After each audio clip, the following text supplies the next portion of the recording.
ज्ञानी के मुख से झरे सदा ज्ञान की बात, हर पंखुड़ी फूल दे आपको खुशबू की सौगात, हर पंखुड़ी फूल दे आपको खुशबू की सौगात। और दोस्तों, मैंने जो ये दो पंक्तियाँ कही हैं, ये विशेष रूप से आज के इस महत्वपूर्ण दिवस पर हमारे जितने भी शिक्षक होते हैं, गुरु होते हैं, उनके चरणों में निवेदित है, प्रणाम स्वरूप निवेदित है।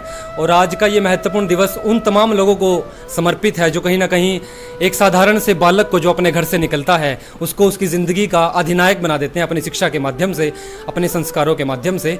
और आज मैं कुरुक्षेत्र शहर के एक महनीय शिक्षण संस्थान श्री जयराम विद्यापीठ के परिसर में हूँ और हमारे साथ आदरणीय डॉक्टर पुरुषोत्तम जी मौजूद हैं। संस्कृत के बड़े वरिष्ठ और महनीय हस्ताक्षर हैं और मेरे लिए निजी रूप से उपलब्धि की बात है कि आज मैं इनके बगल में बैठ पा रहा हूं और इन्हें रिकॉर्ड कर पा रहा हूं। ये मेरी ज़िंदगी की कुछ किंचित उपलब्धियों में से एक है। और शिक्षक कौन होता है, गुरु कौन होता है, ये बात किसी से छुपी नहीं है।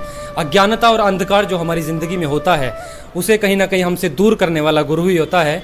और हमारी ज़िंदगी से कोसों दूर कहीं ना कहीं जो एक शांत वातावरण रहता है वहाँ तक ले जाने का काम, हमारी ज़िंदगी को प्रशस्त करने का काम गुरु के हाथ में होता है। तो मैं सीधे सीधे आदरणीय पुरुषोत्तम जी का स्वागत करता हूँ। सर, आपका बहुत बहुत स्वागत है।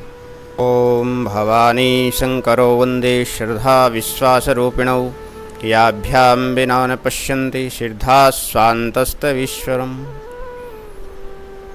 गुरुर्ब्रह्मा गुरुर्विष्णु गुरुर्देवो महेश्वरः गुरुर्साक्षात् परब्रह्म तस्मै श्री गुरवे नमः।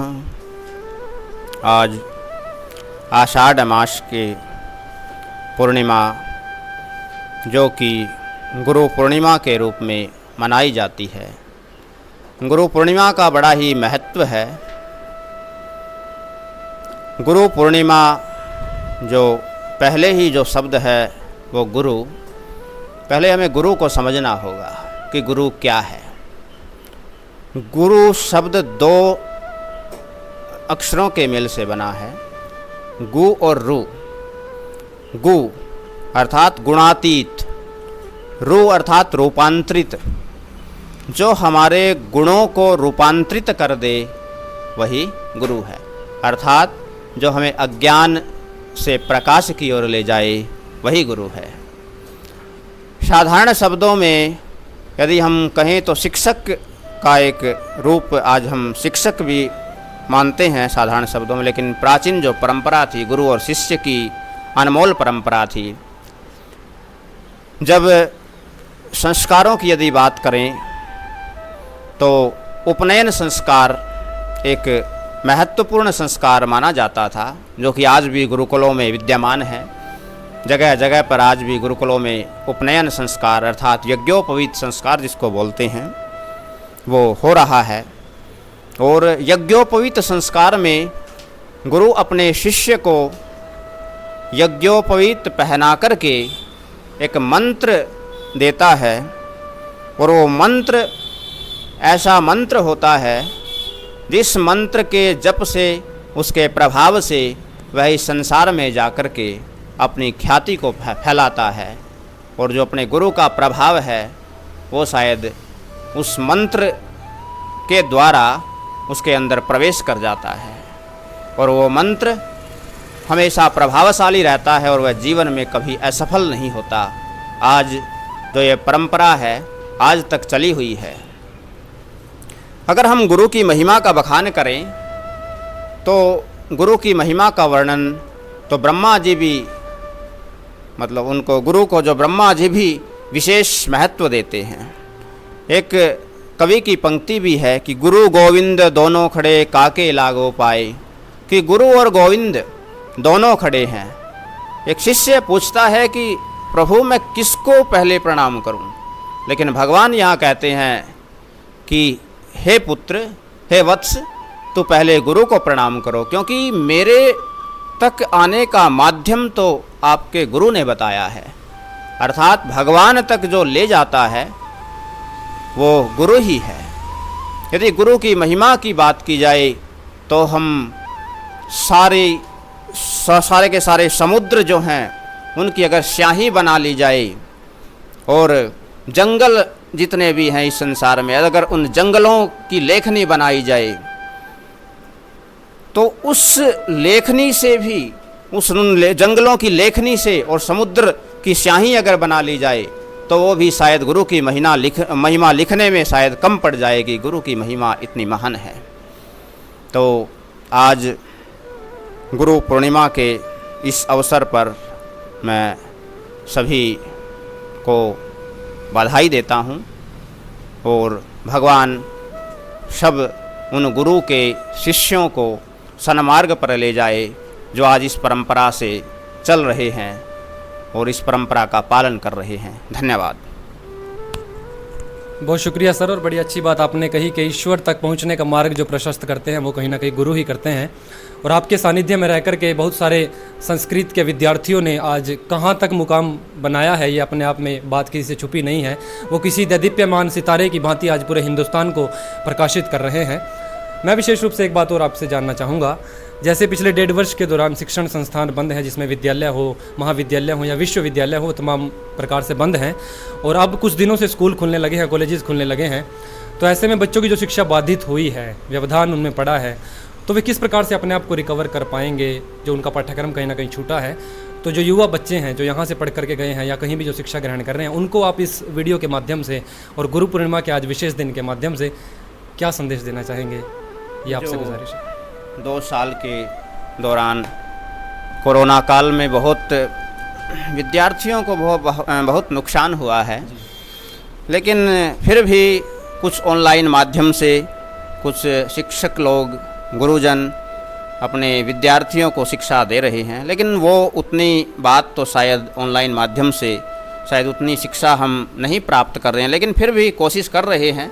जो पढ़ने वाले विद्यार्थी हैं वो भी अपनी जो है ऑनलाइन माध्यम से कोशिश कर रहे हैं पढ़ने की। लेकिन अब जो है शायद आगे लॉकडाउन खुलेगा और शायद जो शिक्षा है वैसे ही सुचारू रूप से चालू होगी, और जो अपनी कमी है पहले की वो शायद आगे हम पूरी कर पाएंगे विद्यार्थी।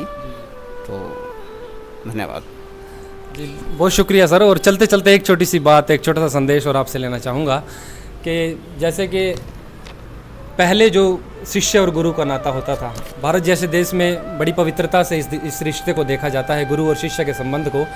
आज से 50, 60, 100 वर्ष पूर्व रिश्ता किस प्रकार से होता था और आज वर्तमान समय में किस प्रकार से ये चल रहा है और आने वाले समय में क्या रहेगा, ये समय जानता है। और जिस प्रकार की भागदौड़ भरी ज़िंदगी में हम जी रहे हैं, तो ऐसे में ये जो मधुर रिश्तों में कहीं ना कहीं थोड़ी सी खटास आई है, इस बारे में मैं आपके विचार जानना चाहूँगा कि क्या कमी है। हम इतने भी तेज़ ना भागे कि अपना जो हमारी संस्कृति है, उसका प्रवाह है, उसको कहीं ना कहीं पीछे छोड़ते चलें। ये तमाम प्रकार की चीज़ें अगर हम समेटते चलेंगे तो हिंदुस्तान, जिसे विश्व गुरु कहा जाता है, तो वह कहीं ना कहीं अपनी पहचान पूरे विश्व में बनाए रखेगा। तो इस पे गुरुओं को आप क्या कहना चाहेंगे और उनके शिष्यों को कि किस प्रकार का उनके साथ वर्चस्व रखें, किस प्रकार का उनके साथ रिश्ता रखें? 2 बातें आपकी तरफ से। देखिए, अगर गुरु और शिष्य की यदि बात की जाए तो आज के परिप्रेक्ष्य में यदि देखा जाए तो दोनों तरफ से कुछ न कुछ कमियां शायद आई हैं। अगर हम पहले गुरु की यदि बात करें तो आज लोग आप समाचारों के माध्यम से और अन्य जो है टीवी के माध्यम से अन्य जो समाचार सुनते होंगे कि शायद जो आज जो विकृति आई है, वो समाज में जो विकृति आई है, शायद जो है गुरुओं का या शिक्षकों का भी कुछ वहाँ थोड़ा बहुत दोष कुछ दिखाई देता है। यदि अगर शिष्यों की बात की जाए तो शिष्यों का भी दोष, क्योंकि कुसंस्कारित होते जा रहे हैं। पहली तो बात यह है कि उनको जो संस्कार हैं वो घर में ही ऐसे संस्कार उनको नहीं मिलते विद्यार्थियों को, कि हम अगर माँ बाप से अगर संस्कार कुछ अच्छे मिल जाएं, शायद आगे जाकर के इन विद्यापीठों में, इन स्कूलों में जाकर के शायद वह उसकी जो शिक्षा है सुचारू रूप से और पारंपरिक रूप से कुछ अच्छे संस्कारों के साथ सुशिक्षित हो। लेकिन यहाँ छात्रों की जो अगर बात की जाए तो वो जो है संस्कारों की कमी है। हमारे संस्कार गिरते जा रहे हैं, हम संस्कारों को महत्व नहीं दे रहे हैं, आधुनिकता की ओर बढ़ रहे हैं। लेकिन शायद हमें नहीं जानते कि हम आधुनिकता की ओर तो बढ़ रहे हैं, लेकिन आधुनिकता में भी आधुनिकता की तरफ बढ़ें तो उससे हमें हमारी परंपराओं को हमें शायद नहीं छोड़ना चाहिए। हम आधुनिकता की तरफ जाएं, आज आधुनिक जो है समय है, लेकिन हमें अपने संस्कारों को जो है नहीं छोड़ना चाहिए। शायद हमारे संस्कारों को लेकर के अगर हम आधुनिकता की ओर जाएं, शायद छात्र उसमें कुछ और ज़्यादा उन्नति कर पाएंगे। तो धन्यवाद। बहुत शुक्रिया सर। और ये थे डॉक्टर पुरुषोत्तम जी, संस्कृत के वरिष्ठ हस्ताक्षर। और बड़ी अच्छी बात आपने चलते चलते कही कि हम आधुनिकता के दौर में हैं और बड़ी तेज़ी से चल रहे हैं, लेकिन हम आसमान को छू लें, ये हमारा उत्तरदायित्व है और हमारी जिम्मेदारी है। लेकिन कोशिश ये भी करें कि हमारे पाँव ने ज़मीन तो नहीं छोड़ी है, ये भी हम साथ ही साथ देखते चलें। और इसी संस्थान के बड़े ही विद्वान कहें या फिर आने वाला समय उन्हें विद्वान तो कहेगा ही, संस्कृत के विद्यार्थी दीपक शास्त्री जी हमारे बड़े भाई हैं। और वो कवि तो नहीं है, लेकिन उनकी 4 पंक्तियां हैं, मुझे विशेष रूप से पसंद है। उन्होंने 4 पंक्तियां सोशल मीडिया पे डाली थी तो मुझे वहाँ से मिली हैं कि मेरे ईश्वर मेरे दाता ये दीपक मांगता तुझसे, उन्हीं की है। मेरे ईश्वर मेरे दाता ये दीपक मांगता तुझसे, रहे चरणों में प्रीति और दया का भाव हो सबसे, चाहे संकट ने घेरा हो या चारों ओर अंधेरा हो, ये दिल डगमग ना मेरा हो, यही है प्रार्थना तुझसे। ये दिल डगमग ना मेरा हो, यही है प्रार्थना तुमसे। और आखिर में आप सबको गुरु पूर्णिमा की बहुत बहुत बधाई। और किसी भी सफल विद्यार्थी के जीवन में किसी एक गुरु का योगदान नहीं होता है, सभी का कुछ ना कुछ उधार होता है, तो सभी का बहुत बहुत आभार है। तो बने रहें और अपने आसपास अपने परिवार का, अपने बुजुर्गों का, तमाम लोगों का ख्याल रखें। और भारतीय संस्कृति जिस बात के लिए जानी जाती है उसे लगातार विशाल करते चले, विराट करते चले, ताकि हम अपने हिंदुस्तान को वैश्विक पटल पर रेखांकित करा सके। इन्हीं सभी शुभकामनाओं के साथ बहुत बहुत शुक्रिया, बहुत बहुत धन्यवाद।